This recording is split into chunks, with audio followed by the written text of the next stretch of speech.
Hi guys, welcome back to my channel. This is your friend Deepak Kalra and you're watching Canadian Vibes. तो आज पहली बार Vancouver में मैं snowfall देख रहा हूँ। जब से भी आया हूँ लास्ट में भी you can say last 15 days से मैंने सिर्फ यहाँ पे बारिश होते ही देखी है। तो पहली बार स्नोफॉल देख रहा हूँ। ऑब्वियसली कैलगरी में तो इस मौसम में इस टाइम पे तो कंटिन्यूस स्नोफॉल चलती है, बट कुछ हमारी यादें कहानियाँ कैलगरी की बाकी रह गई हैं बतानी आपको। तो सोचा आज टाइम है, वीकेंड है, आपके साथ शेयर करता हूँ। तो कैलगरी की कहानियाँ तो बहुत सारी बाकी रह गई थी। निशा का पासपोर्ट गुम होना, मेरी गाड़ी का एक्सीडेंट होना, देन मेरा यूएस वीज़ा अप्रूव होना, यूएस वीज़ा आना, देन हमारा अल्बर्टा से बीसी शिफ्ट होना, पर्टिकुलरली वैंकूवर। तो आज की कहानी शुरू करता हूँ निशा के पासपोर्ट गुम होने से। तो ये वीडियो में आपको ये भी बताऊंगा कि अगर आपका भी पासपोर्ट यहाँ आके चोरी हो जाता है या गुम हो जाता है इंडियन पासपोर्ट, तो आपको एक्चुअली करना क्या प्रोसीजर है नया पासपोर्ट बनवाने का, आप कैसे फॉर्मेलिटीज़ पूरी कर सकते हो, आपको क्या क्या डॉक्यूमेंट चाहिए which could be helpful for you as well. तो इस वीडियो में आपको ये भी बताऊंगा जब आपकी चीज़ें चोरी होती हैं तो आपका होम इंश्योरेंस, आपका कार इंश्योरेंस क्यों इतना इंपॉर्टेंट हुआ था, particularly home insurance because it is very cheap and लोग वो पैसा बचाने के लिए जनरली वो इंश्योरेंस लेते ही नहीं है and they realise actually and I have realise personally कि इस चीज़ की कितनी इम्पॉर्टेंस है जब आपकी कोई चीज़ आपके घर के इवन यार्ड से भी चोरी हो जाती है। तो निशा जब आई थी एक वीक के अंदर इसका पासपोर्ट मेरी गाड़ी से चोरी हो गया था। तो जो लोग कनाडा में आते हैं उनको पता है कि विंटर में यहाँ पे सबको फ्लू शॉट लगता है। तो ऐसा ही यहाँ पे कि निशा को वायरल फीवर ना हो एंड शी स्टे सेफ, हम लोग एक दिन गए थे लंदन ड्रग्स में, कैलगरी में, मेरे घर के पास ही था। तो हम लोग वहाँ गए थे निशा को वैक्सीन लगवाने के लिए, फ्लू शॉट लगवाने के लिए। तो फ्लू शॉट लगवा के जब हम वापस आए तो हमने बाय मिस्टेक अपने पासपोर्ट अपने डैशबोर्ड में छोड़ दिया था कि भाई भूल जाता है बंदा रख के, तो हमसे भी वहाँ पे वो रह गया। और हमारी मिस्टेक ये रही कि घर पहुँचने के बाद हम उसे डैशबोर्ड से निकालना भूल गए और हम घर चले गए, पूरी रात बीत गई। नेक्स्ट डे संडे का दिन था, हम लोग बाहर ग्रोसरी शॉपिंग के लिए जा रहे थे, तब हमने शाम को आके देखा, ऑलमोस्ट दोपहर को 2 या 3 बजे का टाइम रहेगा, हम लोग बाहर आके देखे कि हमारी गाड़ी की दरवाजे खुले हैं। अब आई कुड नॉट रिमेंबर, या तो मेरे से गाड़ी लॉक नहीं हुई रात को, मैं गाड़ी लॉक करना भूल गया था, या किसी ने रात को गाड़ी खोली है। जब हमने दरवाज़ा खोला, गाड़ी का डोर खोला, तो हमने देखा कि हमारा सारा अंदर सामान बिखरा हुआ पड़ा है। Then we started looking after the documents. उसमें जब बहुत सारा सामान चोरी हुआ था, but the main document was passport. Nisha का पासपोर्ट चोरी हो चुका था। वी डोंट नो कि कोई पासपोर्ट का क्या करेगा, but it was an important document for us because Nisha की आइडेंटिटी यहाँ पे कनाडा में उसका पासपोर्ट ही है। तो जैसे ही हमने इंश्योर कर लिया कि हमारा पासपोर्ट अल्टीमेटली चोरी हो गया है, तो the first thing which we did is we called the police. हमने immediately nearby police station, मैंने गूगल से सर्च किया, मैंने पुलिस स्टेशन को फ़ोन किया। Although it was Sunday and जब तक हम इंश्योर कर रहे थे तो ऑलमोस्ट 4 बजे के आसपास का टाइम था। 4:30 या 5 o'clock सभी गवर्नमेंट सर्विसेज संडे को भी बंद हो जाती हैं यहाँ पे।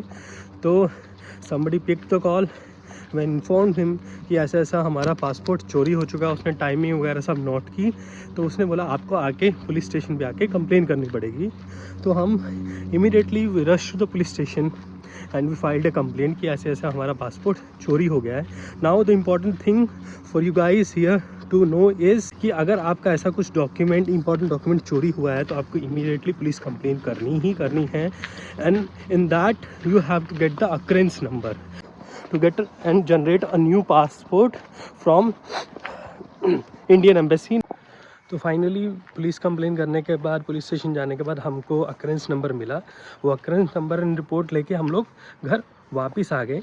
And as per rules by Indian government, अगर आपका पासपोर्ट किसी दूसरी कंट्री में चोरी हो जाता है या गुम हो जाता है आपसे, तो इमीडिएटली आपको वहाँ की कंट्री की एम्बेसी को या जो इंडियन अथॉरिटी है, आपको उसको मेल करके या फ़ोन करके इमीडिएटली इन्फॉर्म करना है कि हाँ भाई ये लोकेशन से ये चीज़ों से मेरा पासपोर्ट चोरी हो गया है। और उस मेल के साथ में आपको आपकी जो अक्रेंस नंबर है कि पुलिस ने वेरीफाई किया है कि आपका पासपोर्ट चोरी हो गया, वो आपको ज़रूर करना है। This is the first thing after getting a report you have to do. तो ये सब पूरा लीगल प्रोसेस हो जाता है यहाँ तक। आपको आपका पासपोर्ट चोरी का आपने कंप्लेन कर दी और इंडियन एम्बेसी को कनाडा में हम लोगों ने इन्फॉर्म कर दिया कि हमारा पासपोर्ट चोरी हो गया। अभी पासपोर्ट तो चोरी हो गया, अब पुलिस सर्च करेगी कब तक मिलेगा। So we can not stay without an ID. तो हमारा नेक्स्ट काम क्या था, हमने कहा भाई निशा के पास कोई आईडी नहीं है, और सबसे बड़ी बात है विदाउट पासपोर्ट यहाँ पे भी आप कोई आईडी के लिए अप्लाई नहीं कर सकते हो अगर आपका ओरिजिनल पासपोर्ट आपके पास नहीं है। तो हमारे लिए बहुत इंपॉर्टेंट हो गया था कि हम अपना पासपोर्ट, निशा का पासपोर्ट दोबारा अप्लाई करें। तो उसकी प्रोसेस मैंने स्टार्ट की। तो उसमें सबसे बड़ा पॉइंट है, जो लोग इंडिया के बाहर हैं, इंडिया में तो मिनिस्ट्री ऑफ एक्सटर्नल अफेयर के पासपोर्ट सेवा केंद्र हैं, वहाँ पे जाके आप पासपोर्ट अप्लाई कर सकते हो। पहले आप फॉर्म फिल करते हो, then you apply the passport. But Canada में और बाहर की जितनी भी कंट्रीज़ हैं, पर्टिकुलरली कनाडा की बात करता हूँ बिकॉज मैं कनाडा में हूँ, तो वहाँ पे BLSC इंटरनेशनल सेंटर है पूरे कनाडा में, बहुत सारी सिटीज़ में है। उसमें एक सेंटर कैलगरी में भी है जहाँ से हमने पासपोर्ट अप्लाई करना था। प्रोसेस क्या है? प्रोसेस बहुत सिंपल है। आप इंडियन गवर्नमेंट की वेबसाइट पे जाइए, उसमें डिफरेंट कंट्रीज़ के पोर्टल्स आते हैं आपको, उसमें आपको कनाडा सिलेक्ट करना है, वो आपको कनाडा के पोर्टल पे लेके आ जाएगा। और वहाँ पे आपको, जैसे आप इंडिया में पासपोर्ट एप्लीकेशन फिल करते हो खुद से, सेम पासपोर्ट एप्लीकेशन यहाँ भी फिल करनी है आपको आपका पासपोर्ट अप्लाई करने के लिए।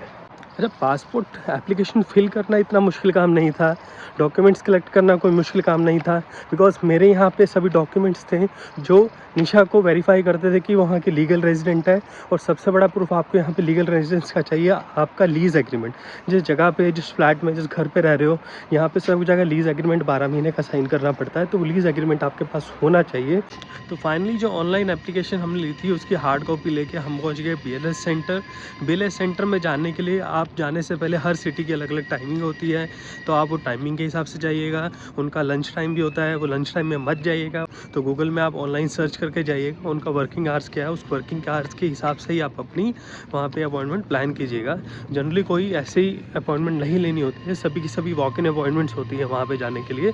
तो आप जाएंगे, आपको सिक्योरिटी गार्ड या रिसेप्शन में कोई यहाँ पे बंदा मिलेगा, आपके डॉक्यूमेंट नंबर लेगा, आपका पर्पस पूछेगा, आपका आने का पर्पस क्या है, और सब लेने के बाद आपको 5-7 मिनट के लिए बिठाएगा। Then will send it to somebody जो आपके पूरे डॉक्यूमेंट्स वेरीफाई करेगा।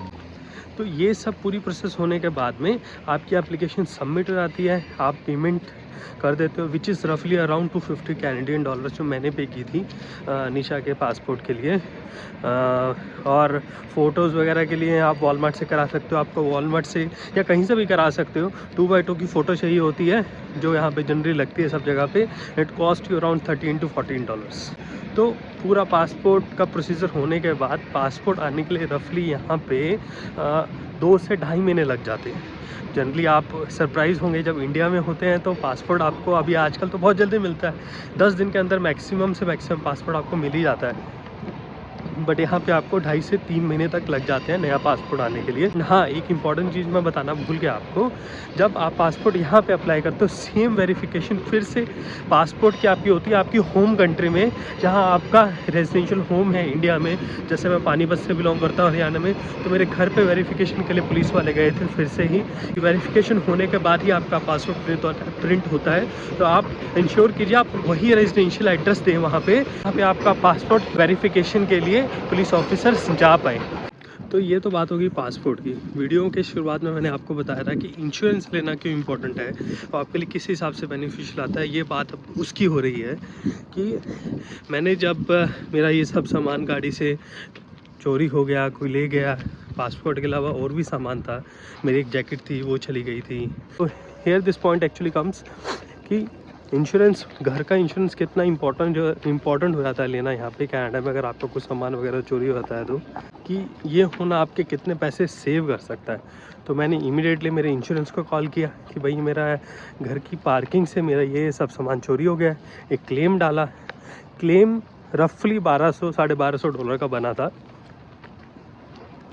एक क्लेम आपको आइटम डिटेल, आइटम कब ली थी, उसका क्या अमाउंट हो गया या उसका डेप्रिसिएशन कॉस्ट कितना है, सब कुछ आपको डालना पड़ता है। तो सब मिला के $1250 बना था।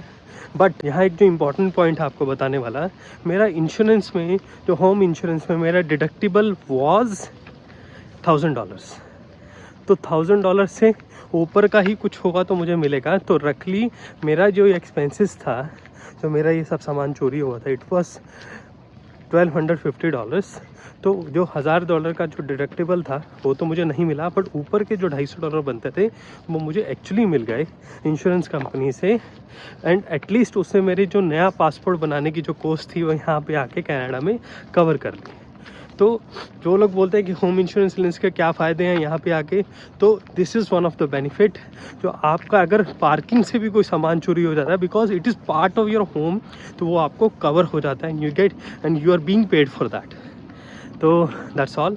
ये पूरी कहानी थी निशा के पासपोर्ट वापस मिलने की। एंड यहाँ आने के बाद वैंकूवर में 15 दिन पहले उसका पासपोर्ट यहाँ पे आ गया है।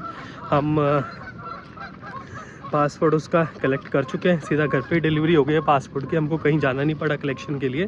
And yes, it was good service by ministry of external affair as well. अच्छा, एक जो इंपॉर्टेंट चीज़ है, जब मैं ये इंटरनेशनल सेंटर में मेरे डॉक्यूमेंट्स लेके गया था, वो बोल रहे थे मेरे को पुलिस की प्रॉपर वेरिफिकेशन रिपोर्ट चाहिए। वेरिफिकेशन रिपोर्ट कैसे होती है, आप कुछ पैसे दे के पुलिस वेरीफाई करके आपको एक रिपोर्ट बना के देती है। बट मेरे पास, जब मैं कैलगरी पुलिस के पास गया था, उन्होंने बोला यही एक अक्रंस नंबर की रिपोर्ट है, वो जनरल एक रिपोर्ट हम बना के देते हैं और ये अक्रंस नंबर ही सबसे इंपॉर्टेंट होता है, और जो आप रिपोर्ट मांग रहे हो वो हम किसी को नहीं देते। तो BLS इंटरनेशनल सेंटर वाले मान नहीं रहे थे और कैलगरी पुलिस मान नहीं रही थी दूसरी रिपोर्ट देने के लिए। मैं दोनों के बीच में फंस गया था। तो मैंने क्या किया, मैंने I think there is a senior officer in Vancouver, मैंने उनका मेल ID निकाला and he is the head of passport department in Vancouver. तो मैंने उनको मेल किया कि भाई ऐसा ऐसा है, कोई मान नहीं रहा दोनों में से, मैं किसके पास जाऊँ। Then within a day they wrote a mail to BHL international centre Calgary कि भाई इस बंदे के डॉक्यूमेंट जेन्युइन है, अक्रंस नंबर के साथ जो रिपोर्ट पुलिस ने दी है वो एक्सेप्ट करके आप पासपोर्ट इशू कर दो। एंड ऑन जेन्युइन साइड थोड़ा डर तो जाता है बंदा पासपोर्ट गुम होने से, बट या it was good experience, learning experience कि हमारा कंट्री का सपोर्ट सिस्टम कितना जल्दी वर्क करता है। यहाँ पे आप एक मेल देते हो, आपको इमीडिएटली रिप्लाई भी आता है, then you feel good. I hope आपको ये एपिसोड पसंद आया होगा। अगर आपके रिलेटिव में से किसी का भी कभी भी पासपोर्ट यहाँ पे चोरी हो जाता है या गुम हो जाता है या आप भूल के रख जाते हो, तो this is a procedure you have to follow. That's all from my end for the day. Take care, रब रखा।